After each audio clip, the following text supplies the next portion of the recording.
Assalamualaikum warahmatullahi wabarakatuh. Selamat datang di channel Kang Slamet. Kali ini Kang Slamet akan menceritakan sebuah kisah yang berjudul Geteh Wangi Pengabdi Iblis. Pengabdian puluhan tahun kembali terjadi. Suami dan 3 anak yang mati belum cukup untuk mengakhiri. Cerita ini ditulis oleh Queer Typing, dan sebelum kita masuk ke ceritanya, buat kalian yang belum subscribe channel ini, tekan tombol subscribe-nya terlebih dahulu dan tekan tombol notifikasinya agar kalian tidak ketinggalan cerita seram lainnya dari Kang Slamet. Dan jangan lupa juga follow Instagram Portal Dimensi. Gak usah berlama-lama lagi, langsung saja kita masuk ke ceritanya. Geteh Wangi Pengabdi Iblis. Si pengurang dewa dan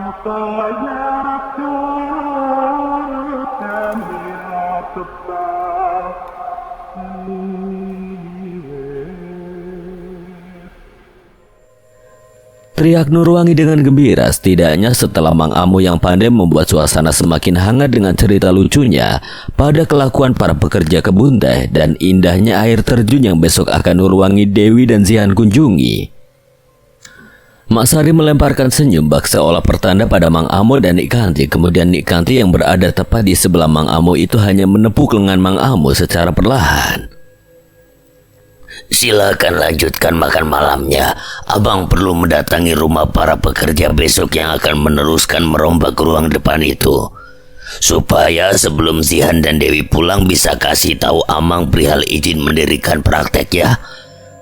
Mang Amu berlalu sambil memakai topi koboynya yang tergeletak di atas meja, kemudian berjalan ke arah depan memastikan ruang depan yang tinggal setengahnya lagi itu selesai perombakannya dengan cepat. Alhamdulillah turut, nanti Nurwangi bakalan makin betah. Semoga kamu juga banyak kegiatan biar betah juga, ucap Zihan. Kemudian Dewi menepuk tangan Zihan merasa tidak enak dengan ucapan Zihan. Ian, Rudi masih merasa bahwa kejadian makin buruk akan terjadi lagi malam keduanya berada di rumah ini. Nik Kanti hanya tersenyum bahagia menatap ke arah Dewi yang sedari pagi selalu menarik perhatiannya. Tidak jarang ketika Dewi menyantap lahap hidangan makanannya itu, terus saja hatinya Nik Kanti bersorak. Akan terjadi jauh lebih meriah, bisik hati Nik Kanti penuh arti atas apa yang selama ini ia nantikan. Sudah gerimis bakal hujan deras juga malam ini. Kalau nanti malam kedinginan, minta lagi saja selimut tambahan pada Mak Sari ya. Baik Nik, terima kasih. Dewi sudah merasakan sedari tadi Nik Kanti terus memperhatikannya. Apa yang dirasakan Dewi tidaklah seorang diri. Begitu juga Rudi yang merasa beberapa kali menangkap pandangannya itu ke arah mata Nik Kanti, yang terus saja beberapa kali melihat ke arah Dewi dan Zihan, membuat Rudi perlahan cemas akan keselamatan 2 sahabat istrinya itu. Terlebih sejak kemarin malam banyak hal yang terjadi di luar nalarnya sebagai manusia. Sebelum azan Isya menginjak pada waktunya, kala cepat dengan angin kencang dan rintik hujan yang sudah menerpa seluruh jendela rumah Nik Kanti. Bersamaan selesainya makan malam nan hangat dan ramai yang baru saja terjadi lagi setelah puluhan tahun itu.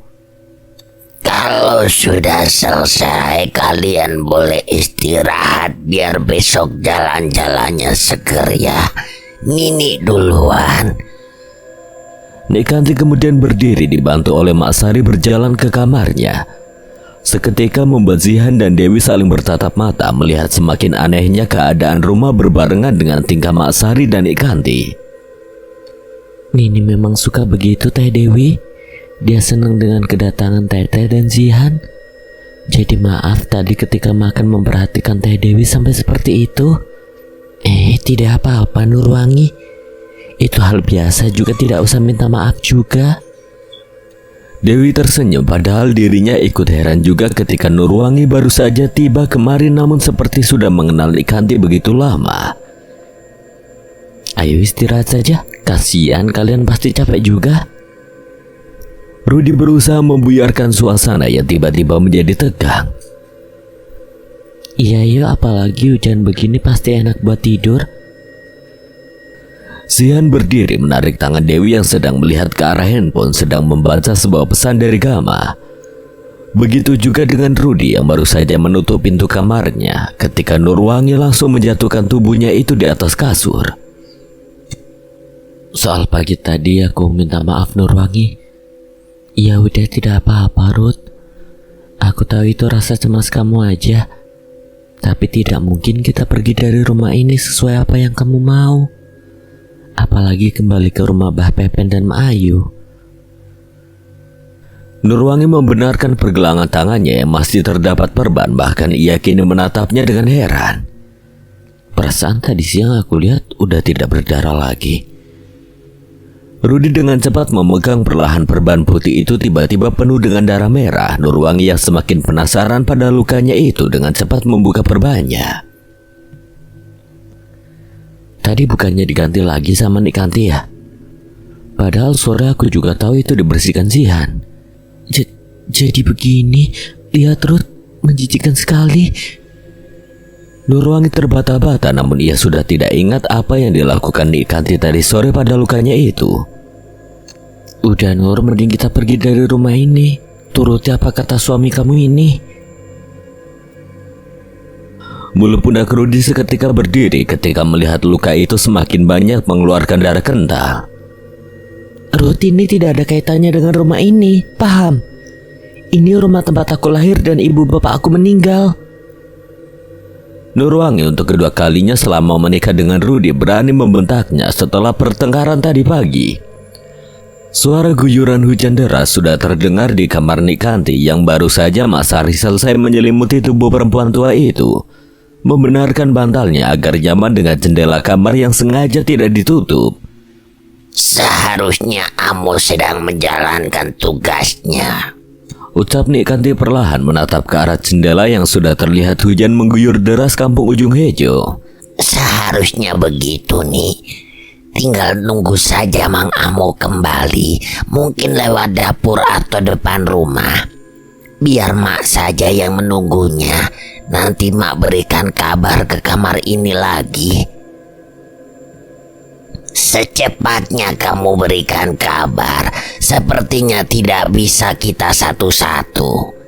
Harus berbarengan Mak, dan tidak akan pernah ada yang bisa keluar dari rumah ini lagi. Ucapan Nik Kanti membuat Mas Sari kembali lagi mendengar ucapan itu setelah ibu dan bapaknya Nurwangi mati dan membuat dirinya terpenjara seumur hidup bersama Nik Kanti. Baik nih, Mak hanya menurut saja. Baiknya seperti apa? Mas Sari tidak bisa berbuat banyak setelah mengetahui semua sisi kelam Nik Kanti, membuatnya hanya bisa pasrah dan tidak ingin mati di tangan Nik Kanti. Derasnya hujan dan kencangnya angin yang hadir malam ini membuat gelap malam yang semakin pekat tiba lebih awal. Tidak jarang beberapa sambaran kecil cahaya petir sudah terlihat. Angin kencang menghembus dari hamparan kebun teh menuju rumah Nik Kanti dan gubuk tua yang berdiri dilapisi anyaman bilik. Di belakangnya hanya terdapat satu pohon tua yang sangat besar. Gubuk itu sudah terkena cipratan air hujan dari balik lubang-lubang kecil anyaman bilik tua yang menjadi tembok. Terlihat seseorang sedang duduk di atas sebuah bangku dengan pakaiannya sudah kotor bekas mengenai tanah. Wajah lelaki itu sudah pucat dengan kedua tangannya sudah terikat di belakang. Mulutnya disumpal oleh kain, hanya goloknya saja yang masih terikat di bagian pinggangnya. Dan kacamata yang ia kenakan sudah hampir jatuh dari wajahnya. Lelaki itu baru saja kalah dari perkelahian. Lelaki yang sedari tadi hanya memegang golok dengan pakaian yang sudah kotor dan rambutnya berantakan itu langsung berdiri setelah mematikan rokoknya. Kang Jujun, mana Mang Amo? Ucap Ajo dengan panik. Suara lelaki yang terikat itu berusaha berbicara dengan mulutnya yang masih tersumpal dan terus berusaha melepaskan ikatan di kedua tangannya. Mang Amo di belakang sedang jalan ke sini. Sudah buka saja pintunya, tidak ada yang lihat. Orang-orang di rumah Nik Kanti dan para tamu itu sudah tidur, apalagi hujan begini. Berisik ya nak. Satu kali pukulan kencang mendarat tepat di perut Mang Yana hingga membuat kacamatanya terjatuh. Kepalanya langsung menunduk menahan rasa sakit. Jun, sudah. Mang Amo baru saja tiba langsung memberikan payung di tangannya itu kepada Ajo dan membenarkan topi koboynya. Ajo dengan cepat menutup pintu gubuk itu setelah memastikan di luar dalam kondisi sangat aman. Apalagi hujan deras baru saja perlahan reda. Ian, seharusnya kamu tidak membantu supir itu. Seharusnya dia mati kecelakaan di jalan dengan lukanya atau kehabisan darah. Setelah ini si Ujang akan bernasib sama denganmu. Maami sudah cerita semuanya. Kepala Mang Amo bergerak memberikan perintah pada Ajo dan Jujun agar melepaskan kain yang berada di mulut Mang Yana. Mang, dia dan 2 tamu Nurwangi tidak ada urusan apapun dengan Nekanti, termasuk Mang Ujang. Dia baru saja pulang kampung, Mang. Ujang, Rudi akan habis di tanganku juga. Tidak tahu berterima kasih. Seharusnya dia mencontoh Bapak Epen dan Mak Ayu yang tunduk pada Nekanti. Jangan, mereka tidak bersalah, Mang. Jo. Dengan cepat Ajo mencekik leher Mang Yana dengan hanya menggunakan satu tangannya yang kekar itu, hingga mata Mang Yana melotot sekuat tenaga dan nafasnya berada di ujung tanduk. Jangan ikut campur urusan Nekanti. Jangan jadi pahlawan. Kalau kamu tidak ingin mati seperti bapakmu yang jagoan itu. Di hadapanmu sekarang Amo bisa melenyapkan nyawamu kapan saja. Sekali ikut campur, akan aku bawa kepalamu terpisah dengan tubuh kamu ke hadapan Nekanti. Ucap Mang Amo di depan wajah Mang Yana yang semakin pucat. Kaki dan tangannya sudah bergerak, tinggal beberapa detik lagi akan kehabisan napas. Tanpa mereka bertiga sadari, dari celah lubang-lubang bilik itu ada seorang lelaki dengan rambut gondrongnya. Tubuh kekarnya itu bak ditelan kegelapan tidak terlihat. Hanya 2 putih matanya saja yang semakin jelas melihat tontonan di dalam gubuk dan kedua telinganya sedang mendengarkan dengan jeli. Mang Yana langsung mengatur nafasnya ketika cekikan tangan Ajo baru saja terlepas atas perintah Mang Amo, dan Jujun langsung memukul bagian perut Mang Yana untuk yang kedua kalinya. Mang Yana berteriak sangat kencang, langsung mulutnya itu ditutup kuat oleh tangan Jujun. Jangan kotori tangan Amang dengan urusan seperti ini. Ucap Jujun pada Mang Amo seketika membuat tubuh Mang Yana terjatuh ke belakang, bersama dengan kursi dan tangannya yang masih diikat. Jangan, Jus, sudah. Hanya pertanda saja biar kapok, Mang. Kembali mulut Mang Yana ditutup oleh Ajo agar tidak berteriak, bersamaan dengan darah yang memancar dari bagian betisnya. Sekali kau ikut campur, Yana, lebih dari ini dan kau tidak akan pernah bisa lari dari Nekanti. Bentak Mang Amo kemudian mematikan rokoknya itu di dekat wajah Mang Yana yang matanya itu sudah tertutup akibat menahan sakit dari darah yang semakin banyak keluar di betisnya itu. Kunci saja, buka 2 atau 3 hari ke depan. Kita tunggu perintah Nekanti selanjutnya. Nyawanya sudah berada di ujung tanduk. Tunggu saja hari kematian kamu tiba, Yana. Mang Amo menerima payung yang sudah Jujun buka. Ajo dan Jujun dengan cepat mengunci gubuk itu setelah memasukkan kembali kain ke dalam mulut Mang Yana agar tidak mengeluarkan suara, dan langsung mengikuti langkah Mang Amo berjalan melewati hamparan kebun teh dengan menggunakan payung, menembus rintik hujan dan malam yang semakin larut. Mata Mang Yana yang sudah mulai buram itu melihat jelas seseorang baru saja masuk ke dalam gubuk dan menjatuhkan gembok dengan perlahan. Siapa kamu?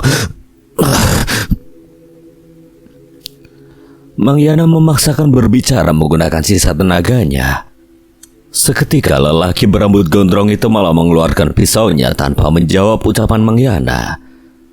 Dengan cepat pisau yang berada di tangan lelaki gondrong itu menyobek kain celana bawah yang dekat dengan luka di betis Mang Yana, melilitkannya dengan cepat agar menahan darah dari betis Mang Yana tidak semakin banyak keluar. Siapa kamu? Mang Yana makin panik merasakan ikatan di kakinya itu seperti yang ia lakukan ketika menolong supir yang mengantarkan teman-teman Nurwangi. Ikatannya dilakukan oleh orang yang terlatih pada sebuah luka. Jangan bicara lagi. Simpan sisa tenaga Amo agar bisa sampai di rumah. Di luar hujan sudah mulai reda. Udara dingin dan air sisa hujan tidak akan mengenai luka ini. Lelaki gondrong dengan cepat melepaskan ikatan pada tangan Mang Yana dan memasukkan golok Mang Yana yang sudah penuh dengan darah ke sangkarnya. Tidak akan bisa jalan, lukanya dalam. Lelaki gondrong itu seperti sudah mengetahui Mang Yana akan kembali terpejam matanya akibat menahan rasa sakit dan tidak akan kuat untuk berdiri sekalipun. Dengan cepat lelaki gondrong itu merapikan posisi kursi pada tempat semula dan memangku tubuh Mang Yana sekuat tenaganya. Setelah mengambil kacamata yang biasa dipakai Mang Yana, kemudian memasangkan gembok yang bagi lelaki gondrong itu sangatlah mudah dibukanya. Jangan terlalu banyak bergerak. Saya akan bawa ke rumah Amang. Air hujan tidak akan mengenai luka itu. Tahan dulu saja rasa perih di lukanya. Lelaki gondrong itu memangku tubuh Mang Yana. Mang Yana yang matanya sudah terlelap masih mendengar jelas ucapan lelaki gondrong itu. Dengan perasaan hatinya semakin cemas dan takut pada lelaki yang sedang memangku tubuhnya itu, karena bisa sampai tahu di mana rumahnya berada. Di kamar yang Rudi tempati, ia baru saja terbangun setelah menyadari suara derasnya hujan baru saja reda. Udara dingin yang menggigil membawa dirinya langsung ke kamar mandi untuk buang air kecil. Mau kemana, Ruth? Dapur aja, haus mau sekalian ambil minum. Rudi kemudian dengan cepat berjalan keluar dari kamarnya. Tidak ada orang yang terbangun malam ini kecuali Rudi.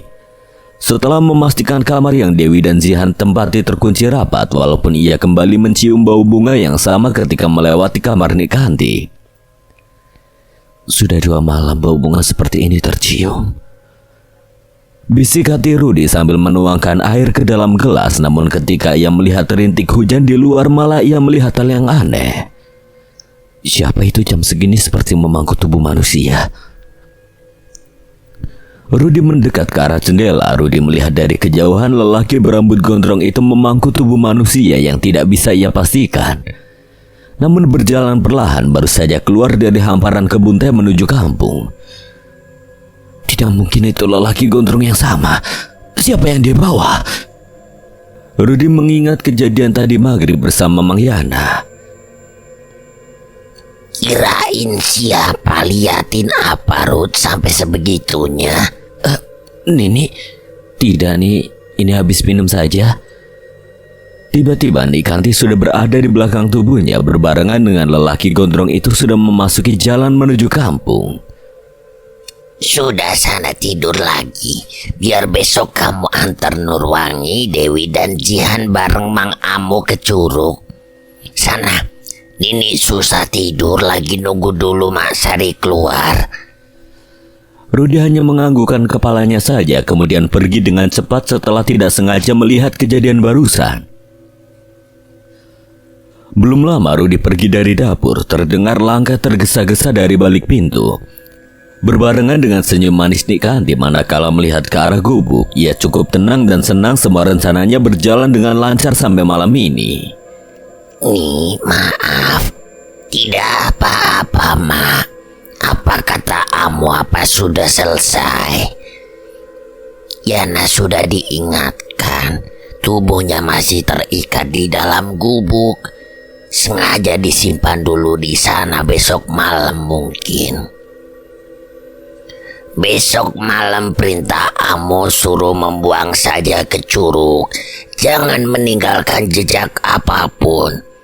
Setelah itu kita tutup pintu rumah rapet-rapet, Mak. Jangan ada satupun yang bisa keluar, termasuk 2 temen Nurwangi. Seharusnya Yana belajar dari kematian bapak kandungnya Ki Surya di rumah ini. Dasar anak tidak tahu balas budi. Nikanti berjalan dibantu Mak Sari menuju kamarnya. Tidak akan lama lagi ia segera menepati janjinya. Lampu petromak yang menempel di dinding rumahan sederhana baru saja lelaki gondrong itu nyalakan mengenakan korek api di tangannya. Tubuh Mang Yana sudah terbaring dengan lukanya yang baru saja dibersihkan.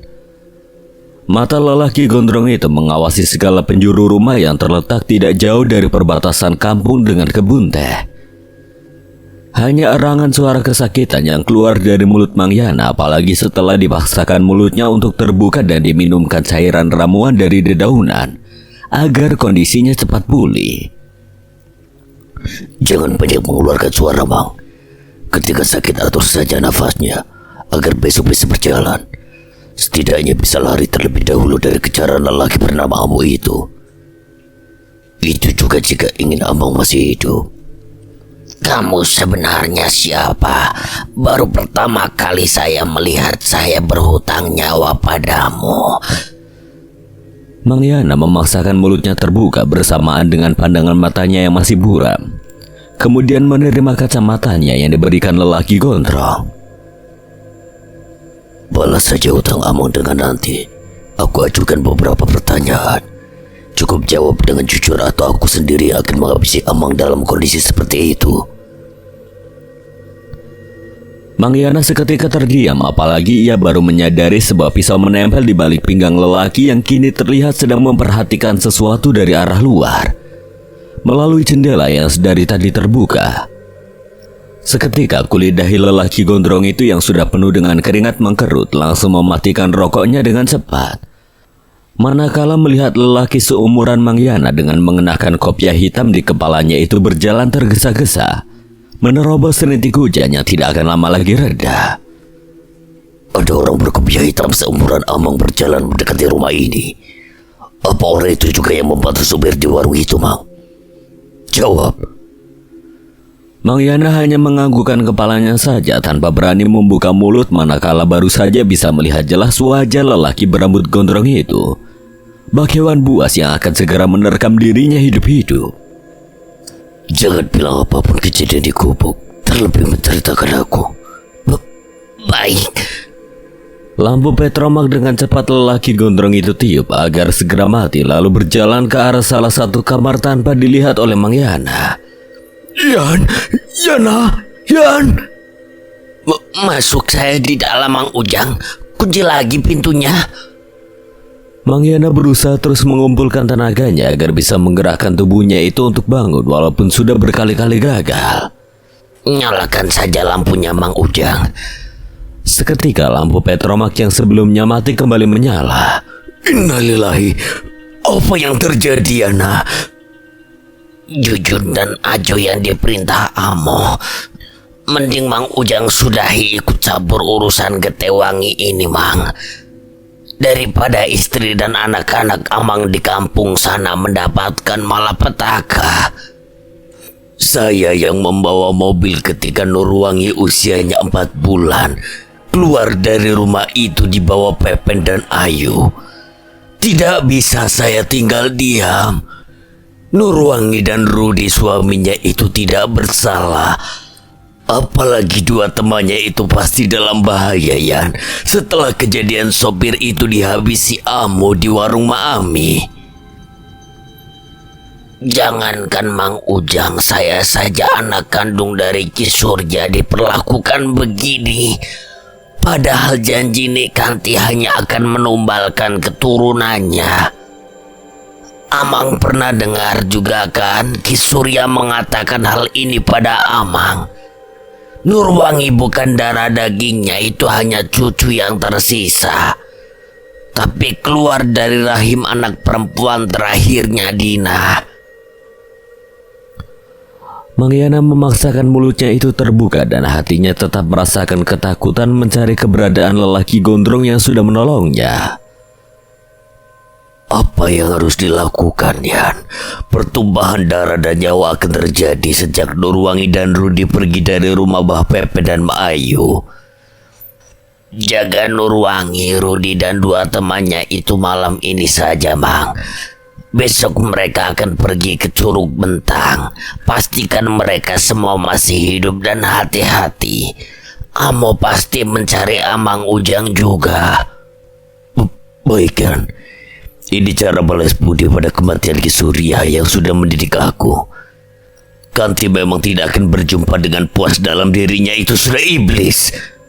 Mang Ujang membenarkan kopiahnya. Lelaki gondrong yang dari tadi mendengarkan pembicaraan dengan Mang Yana dan Mang Ujang hanya menganggukkan kepalanya saja. Apalagi ketika Mang Yana dan Mang Ujang menyebutkan salah satu nama Ki Surya, nama yang dititipkannya sebelum ia tiba di kampung Ujung Hejo ini. Dengan perlahan tanpa mengeluarkan suara, lelaki gondrong itu melangkah ke depan rumah Mang Yana. Kembali memperhatikan sekitar, tidak ingin orang-orang suruhan Mang Amo menemukan Mang Yana di dalam rumahnya. Apalagi hujan malam ini sudah reda. Seharusnya semua sudah jelas. Akan aku habisi satu persatu. Apalagi jika Dewi menjadi taruhannya. Akan aku bakar rumah itu. Penasaran sesakti apa memangnya Nik Kanti. Lelaki gondrong itu berjalan perlahan ke arah rumah Nik Kanti untuk memastikannya dan akan kembali menjaga Mang Yana sebelum mengirim laporannya. Jarum jam yang sedari tadi Gama lihat terus berputar, membawa pertanda malam semakin larut, tinggal hitungan jari hari akan segera berganti. Hanya handphone yang sudah beberapa kali ia lihat tanpa adanya lagi pesan masuk dari istrinya Halimun Dewi. Gam, sudah istirahat. Besok kamu harus buka toko. Biarkan Mang Idim berikhtiar dulu dalam duduk bersilanya. Semoga semuanya salah, Gam. Terakhir Dewi kirim pesanannya ini, Ken. Tidak ada lagi kabar. Besok aku mau pergi ke air terjun, Kam. Pagi sekali pasti aku kabari. Ada yang aneh di rumah ini, apalagi ketika malam. Tapi mungkin perasaan aku aja, sayangnya Zian juga merasakannya. Tenang, aku baik-baik saja. Pesan dari Dewi sudah Ki Dudu baca, membuat kepalanya saja mengangguk, kemudian menyimpan handphone Gama di atas meja. Budi, apa sudah memberikan kabar, Gam? Sore tadi dia sudah sampai. Besok akan menyamar sebagai pekerja kebun teh, mengawasi rumah yang Dewi tempati bersama Sihan dan Nurwangi serta Rudi dari dekat, Kek. Hanya itu saja kabar terakhir dari Budi. Ki Dudi menarik nafasnya cukup dalam, kemudian mengeluarkannya dengan perlahan, sambil kepalanya menengok ke arah salah satu kamar di rumah Umi Esi yang dipakainya itu untuk bersila Mang Idim di atas sajadah.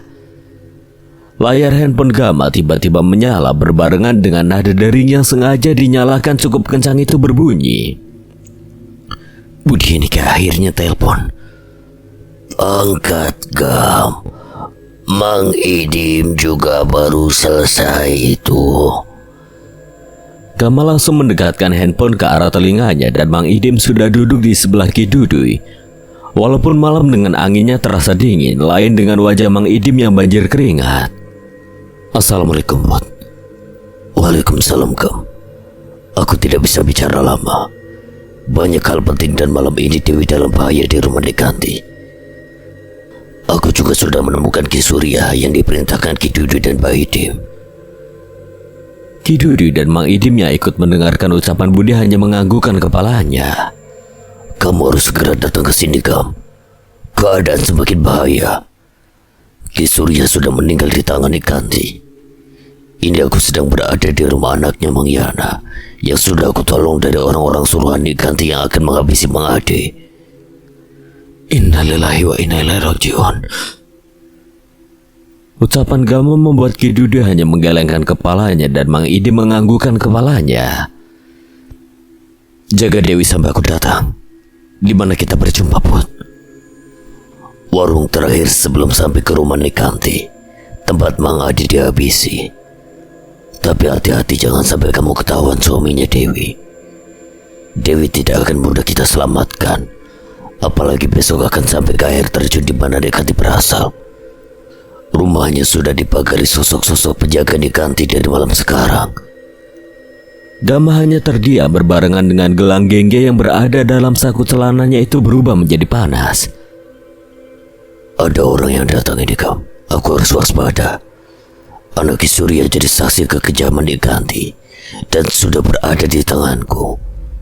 Mungkin dari dia kita bisa mencari tahu lebih. Ki Dudi tiba-tiba meminta pada Gama untuk bicara pada Budi. Bud, ini kakek. Jaga Dewi dan orang-orang yang tidak bersalah termasuk Zihan, Nurwangi dan Rudi. Mati dan hidup seseorang bukan di tangan perempuan tua itu. Baik, Kek. Budi paham.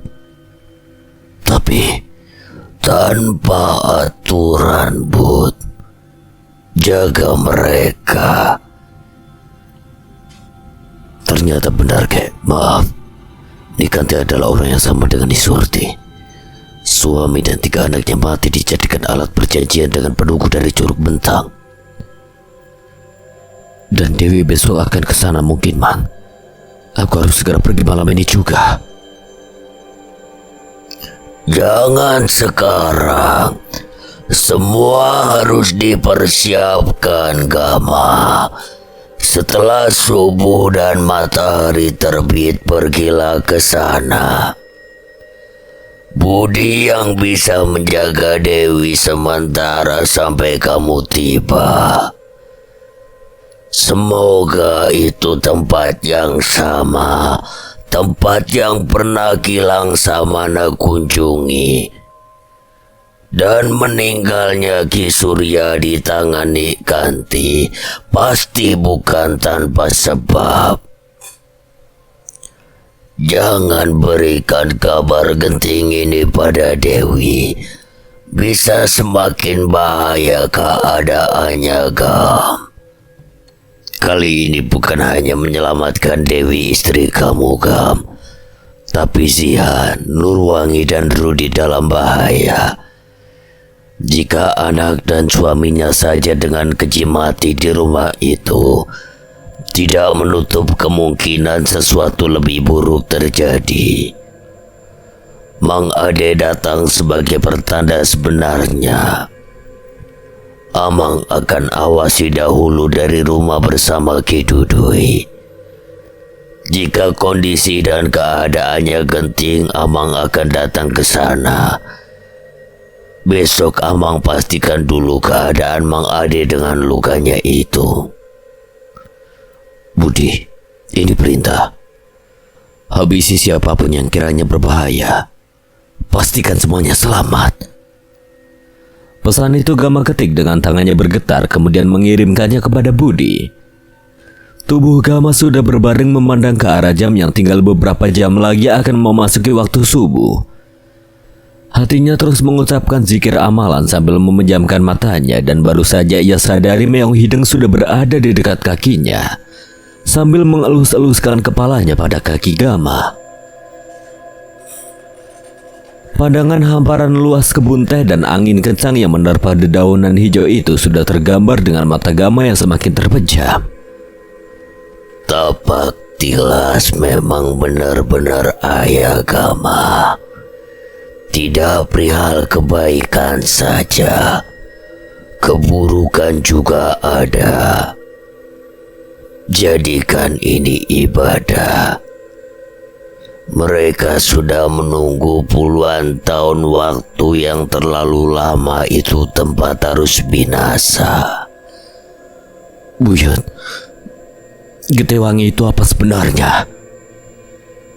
Gama menyaksikan semakin jelas hamparan kebun teh, dan kini terlihat 3 perempuan sedang berlari kencang, menembus hamparan kebun yang tingginya hampir di atas pinggang mereka.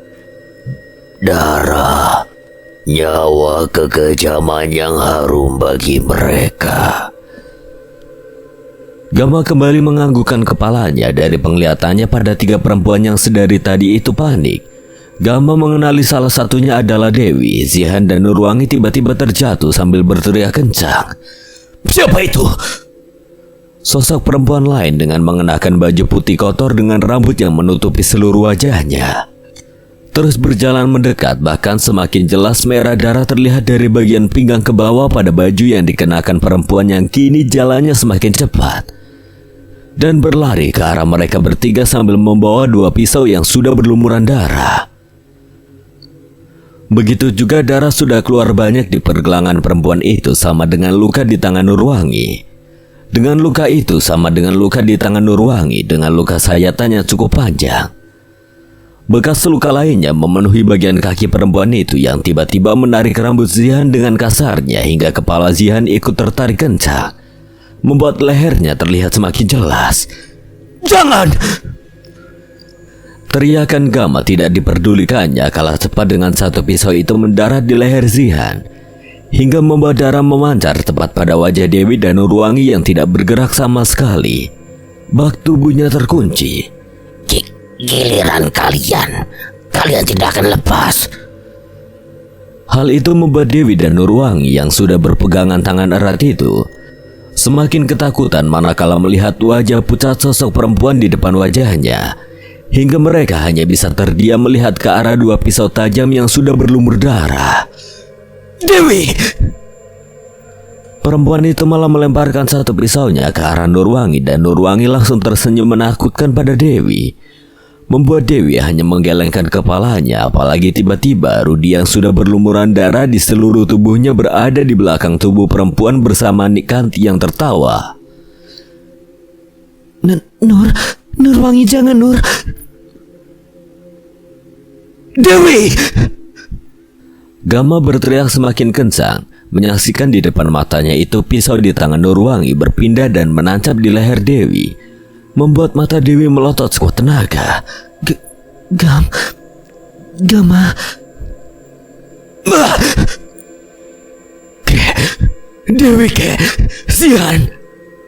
Minum ini cepat. Sebentar lagi subuh dan pergi ke kampung ujung Hejo temui Budi. Satu gelas air minum Gama langsung habiskan bersamaan dengan Meong Hideng yang sudah berada dalam pangkuannya. Teriakan Gama barusan sontak membuat orang-orang di dalam rumah terbangun dan merasa cemas pada keadaan Gama yang sudah banjir dengan keringat. Pergi bawa gelang Gengge. Sudah kakek pastikan tempat itu pernah Kilang Samana datangi juga, Gam. Ucapan Ki Dudu membuat Gama langsung ingat pada ucapan buyutnya itu yang hadir dalam mimpinya, terutama ketika mengingat bagaimana kondisi Zihan dan Dewi. Sebelum embun-embun menetes dari dedaunan pohon teh dengan hembusan angin yang membawa udara dingin yang menggigil, Mak Sari sudah berada di depan katel berukuran cukup besar yang di dalamnya sudah terdapat sayur ayam. Sudah dimasukkan, Mak. Barusan sudah nih, satu ayam yang Nini minta juga sudah tercampur. Bagus, mereka akan makan dan datang ke curug itu. Maka akan tiba malam ini juga pesta akan dimulai. Sudah kamu siapkan semuanya juga, Mak. Nikanti tersenyum sudah melihat cahaya senter mendekat ke arah dapur. Karung-karung besar sudah Mang Amu siapkan, akan dihantarkan pagi ini katanya nih. Mak Sari hatinya semakin berkecamuk bahwa peristiwa itu akan segera terjadi. Masuk, Amu. Ini nih karung-karungnya. Apa ini tidak terlalu cepat nih dan mencurigakan? Bukan urusanmu, pastikan Yana malam ini kamu buang ke curug. Dan mereka para pekerja kebun tidak ada yang bicara dengan Rudi, Nurwangi, Dewi, dan Zihan. Paham? Bawa mereka sampai di curug sana dan makan sop itu di sana. Buang tulang-tulangnya ke sungai. Baik nih. Malam ini juga Yana mati. Dia pasti ada di dalam gubuk sana. Tidak mungkin ada pekerja yang mengetahui. Mereka tidak akan berani mendekat. Mulut Yana sudah tersumpal. Mang Amo kemudian mengambil kopi yang disiapkan Mak Sari. Bagus, terlalu banyak rahasia di mulut anaknya Ki Surya itu. Setelah semuanya selesai, semua ini kamu yang teruskan, Amo. Hal itu membuat Mang Amo hanya menganggukkan kepalanya sambil tersenyum lebar. Pengorbanannya dan kepatuhannya pada Nikanti sejak lama akan berbuah manis yang sudah ia nanti-nantikan. Bawa ini nanti Amo taburkan di sungai dekat air terjun itu, dan mereka akan tunduk kepadamu. Bersamaan dengan matahari yang baru saja tiba itu, sama sekali tidak ada makanan di meja, bahkan membuat Zihan dan Dewi merasa aneh. Makanya nanti saja di Curug. Sudah Nini siapkan semuanya, kalian akan diantar Mang Amo. Bersenang-senang dan nikmati keindahannya. Ucap Nikanti sambil membenarkan perban di tangan Nurwangi yang anehnya ketika dilihat oleh Rudi tidak seperti malam kemarin. Mang Yana tidak kelihatan kemana ya, Mak? Pergi dulu ke kota, Ruth, mungkin akan lama. Mak Sari kemudian pergi begitu saja agar tidak terlihat mencurigakan di hadapan Rudi. Membuat Rudi kembali ingat kejadian semalam yang ia yakini bahwa tubuh yang dipangku oleh lelaki gondrong itu adalah Mang Yana. Nanti juga balik lagi, Ruth, bakal nemenin kamu. Ucapan Nikanti membuyarkan lamunan Rudi, namun Rudi merasa hal lain dalam ucapan tersebut seperti penuh makna. Nurwangi, Zihan, Dewi, dan Rudi sudah berjalan mengikuti langkah Mang Amo melewati jalan menembus hamparan kebun teh yang luas itu. Tidak jarang beberapa pekerja yang melihat Mang Amo dari kejauhan hanya menundukkan kepalanya saja atau melanjutkan pekerjaannya, tidak ingin berurusan dengan orang kepercayaan Nikanti yang selalu membawa masalah besar itu. Gubuk itu semalam dari sana. Nah, segar sekali udaranya, Mang. Jauh lebih segar daripada di rumah ya, Wi. Dewi hanya tersenyum sambil melihat ke arah handphone membaca pesan masuk dari kamar. Hari ini toko yang jaga Teh Anggit ya, Wi. Aku ada perlu. Nanti aku berikan kabar kalau udah sampai. Pesan dari Gama sudah Dewi baca. Dengan cepat ia membalas keperluan Gama dan tujuannya itu. Nanti di Curug bakal jauh lebih indah. Tempatnya juga masih asri banget. Hanya beberapa pegawai kebun teh saja yang menggelengkan kepalanya karena tahu sudah lama sekali tidak ada orang yang berani datang ke tempat itu. Bahkan Ki Surya sebelum meninggal yang menjadi sesepuh kampung mengharamkan untuk tidak pernah ke Curug Bentang jika para warga kampung Hejo masih ingin hidup. Budi, aku sudah dalam perjalanan memakai motor. Akan segera sampai ke warung yang kamu sebut Maami, tempat Mang Adi dihabisi. Berikan aku kabar secepatnya, aku tidak enak hati dari tadi. Pesan dari Gama sudah Budi baca dengan perlahan. Kemudian Budi turun perlahan dari sebuah pohon yang cukup besar manakala melihat rombongan Nurwangi dan Mang Amo akan segera memasuki hutan menuju Curug. Jangan dulu datang ke warung kamu sebelum aku perintah. Aku mengawasi Dewi menuju Curug. Di dalam hutan dan di Curug takutnya tidak ada sinyal. Pesan terakhir itu Budi kirim bersamaan dengan baterai handphone milik Indra yang dibawa Budi tinggal setengahnya lagi. Setelah semalam mendapatkan listrik di rumah Mang Yana yang sudah Budi amankan di kamarnya yang sengaja ia kunci rapat dan tidak mungkin ada orang yang masuk. Sengaja ia berantakan seisi rumah itu bak rumah yang tidak terurus. Nah, tinggal lurus dari sini. Ayo sebentar lagi akan sampai, jalannya juga tidak menanjak. Ucapan Mang Amo sudah terdengar jelas oleh Budi yang sedang berada di balik pepohonan. Begitu juga langkah Dewi, Zihan, dan Nurwangi. Sepertinya jarang ada yang kesini ya, Mang. Tanya Dewi tiba-tiba setelah memperhatikan seisi hutan yang mulai dipenuhi cahaya dari matahari yang perlahan semakin tinggi. Mau ngapain juga Teh Dewi, warga kampung sudah bosan datang ke sini. Tapi tempatnya bakalan lebih indah. Mungkin kalian baru pertama nanti lihat air terjun seperti itu. Baru saja Budi akan melangkah untuk mengikuti jejak rombongan tersebut, telinganya seperti mendengar langkah kaki, membuat ia langsung terdiam seketika. Seharusnya tidak berbahaya satu orang. Bisik hati Budi setelah memastikan langkah itu tidak ingin ketinggalan jejak untuk pertama kalinya di leweng yang mempunyai nama Carangkawangi. Terlebih karena malah sekarang giliran Dewi dan Zihan yang berada di barisan paling belakang membuat Budi mengabaikan suara yang membuatnya curiga. Suara gemercik air turun dari dataran tinggi yang semakin terdengar, membuat mereka semakin terpesona dengan keindahan yang sudah tersaji dari jarak yang cukup jauh. Itu tempatnya.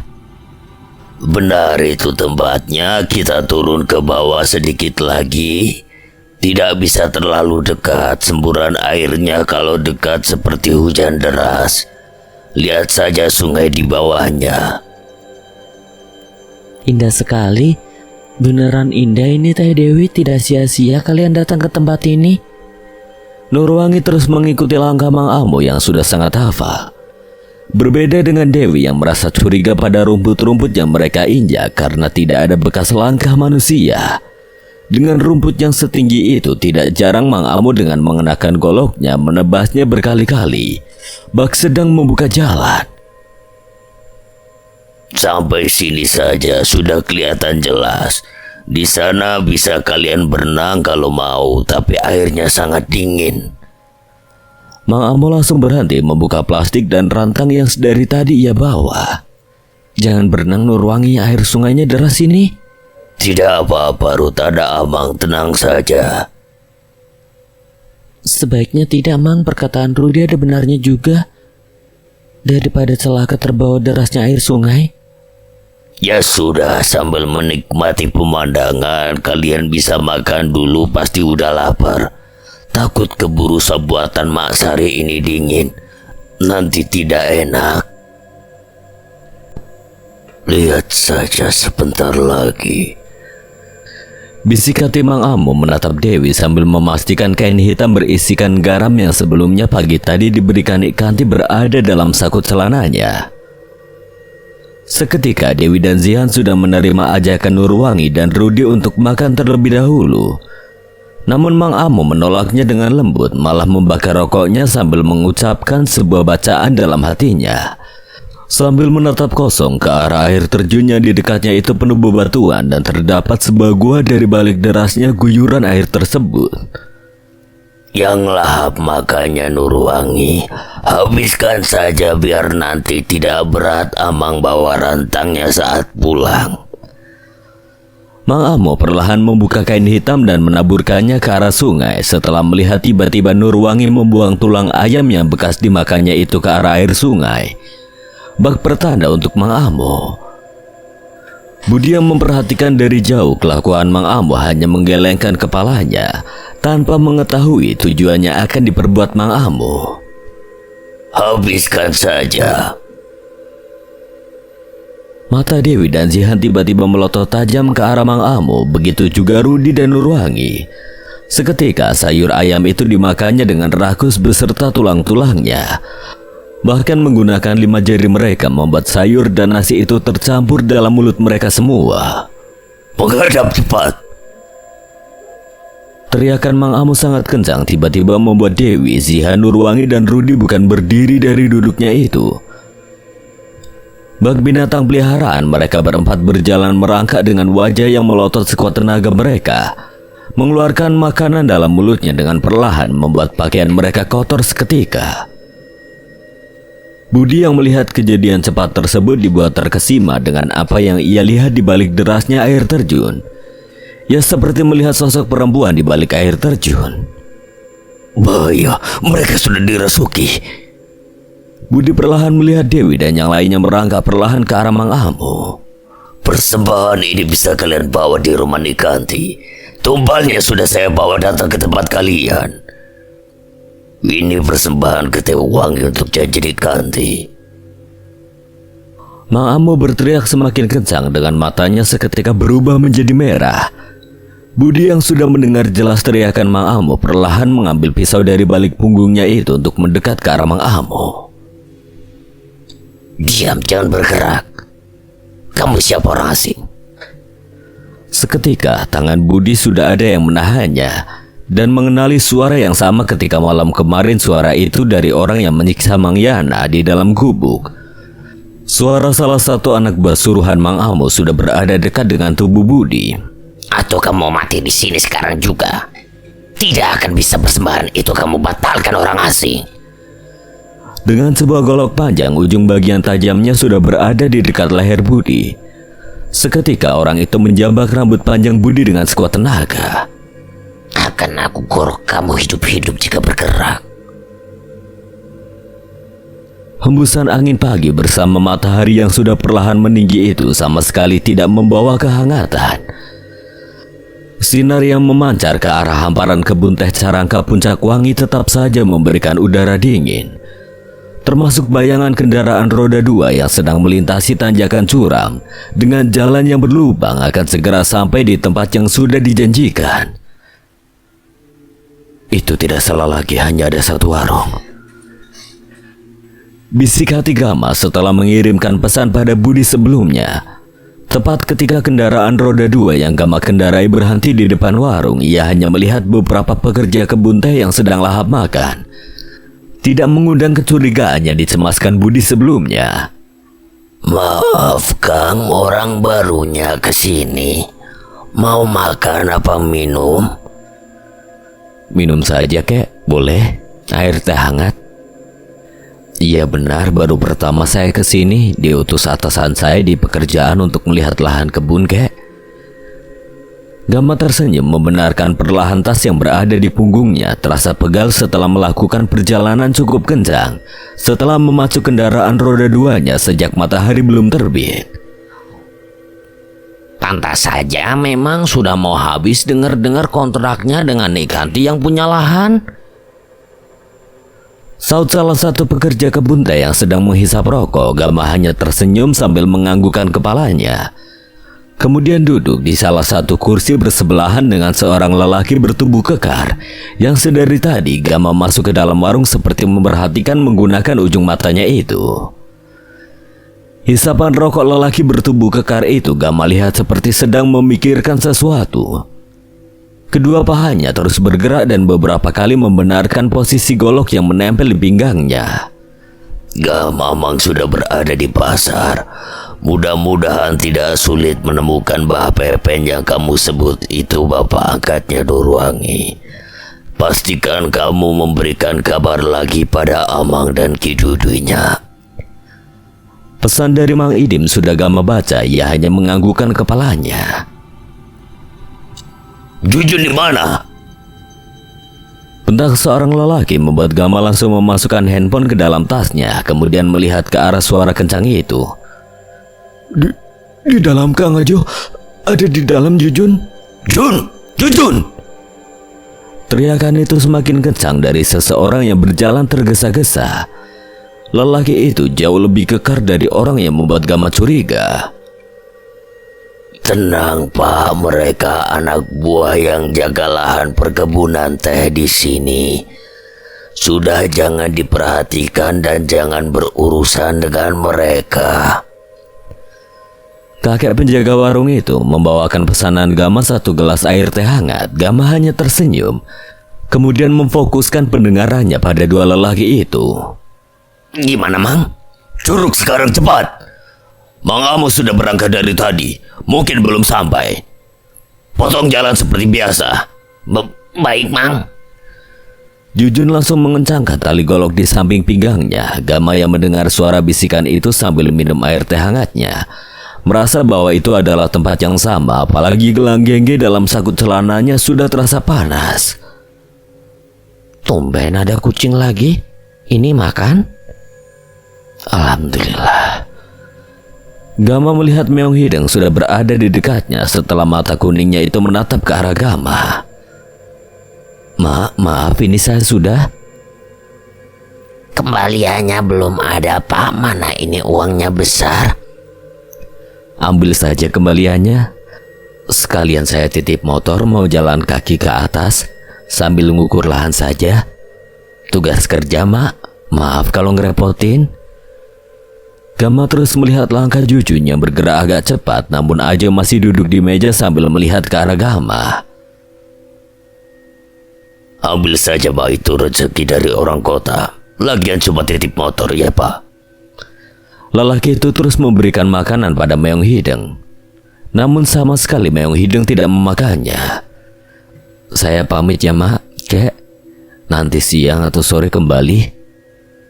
Enak kalau orang kota itu sopan dan murah senyum seperti orang barusannya, Mak.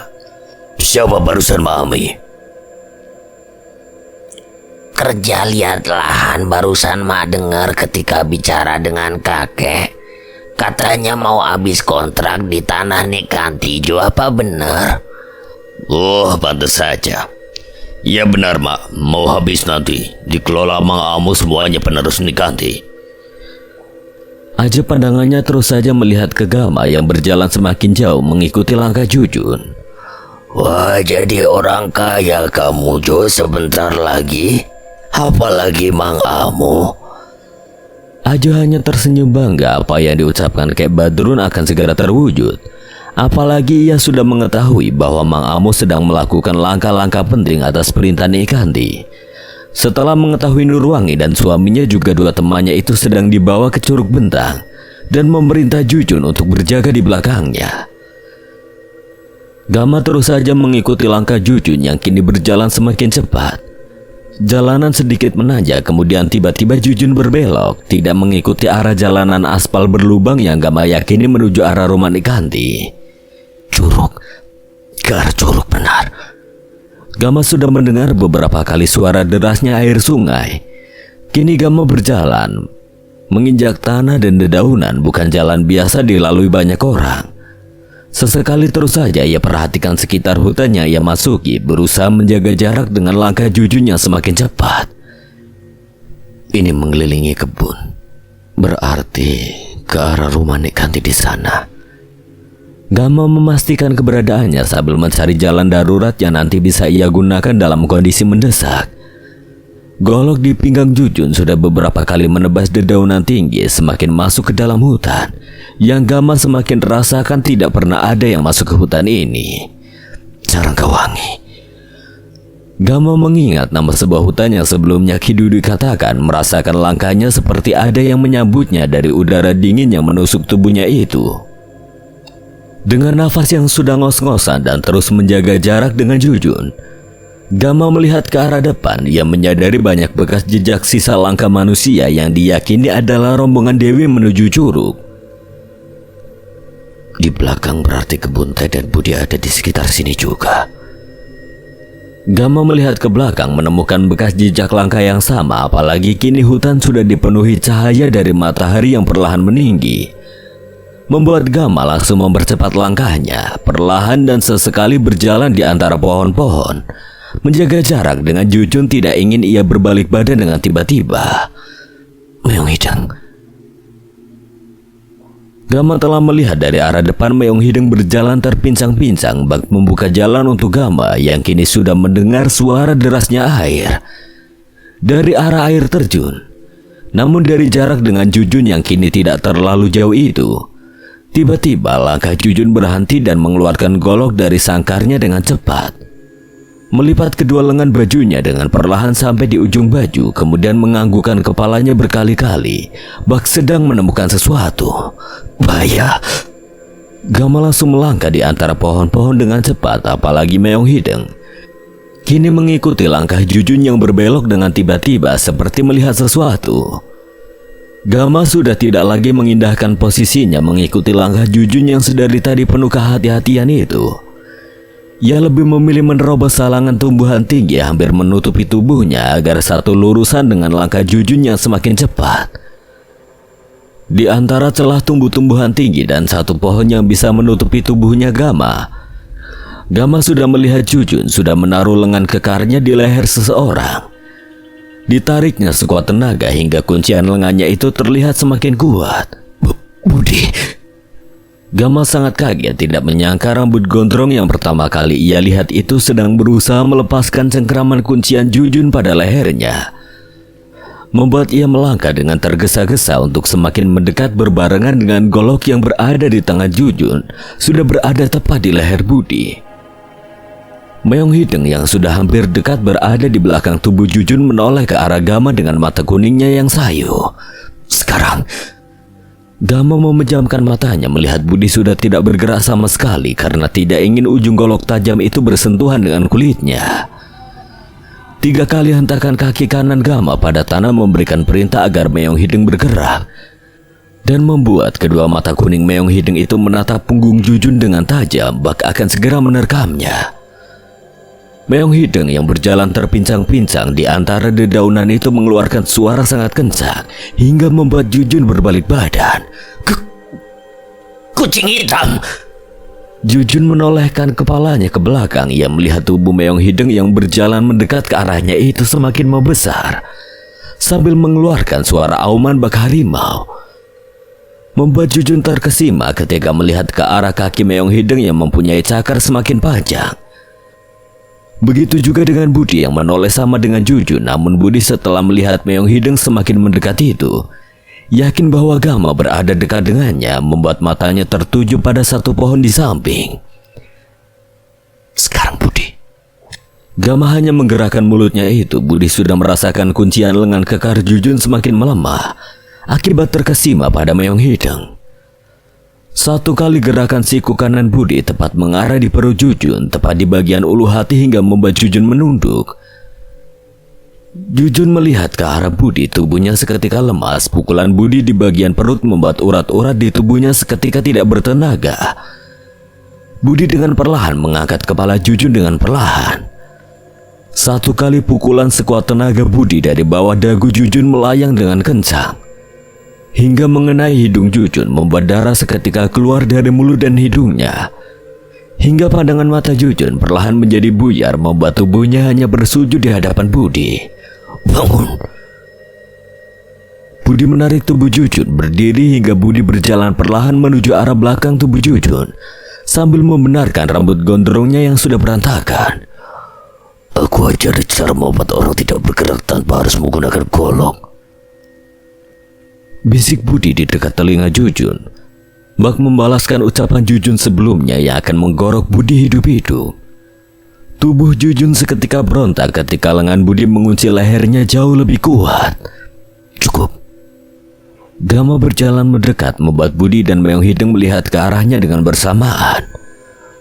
Agar tidur nyenyak saja di hutan ini, Gam. Maaf. Budi langsung mengunci leher Jujun jauh lebih kuat hingga kedua kaki Jujun tidak lagi menyentuh tanah. Seketika Budi melepaskan kunciannya ketika tubuh Jujun sudah lemas dan matanya terpejam. Membuat Gama cukup tenang, orang itu masih bernyawa di tangan Budi. Malah satu kali pukulan Budi tepat di belakang leher Jujun jauh lebih keras membuat kepalanya terpental di atas tanah. Kaki Budi seketika akan menginjak kepala Jujun agar menembus tanah. Cukup. Sudah cukup Budi, cukup. Bisa hancur kepala orang itu. Gama menepuk pundak Budi membuat nafas Budi yang sudah ngos-ngosan sedari tadi itu perlahan tenang. Maaf Gam. Satu kali lagi saja biar dia merasakan luka Yana, anak Surya. Budi menunduk kemudian dengan cepat mengambil golok yang tergeletak di sebelah tubuh Jujun.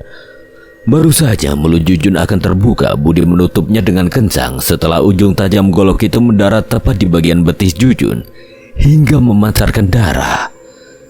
Tepat seperti luka yang ada di kaki Mang Yana.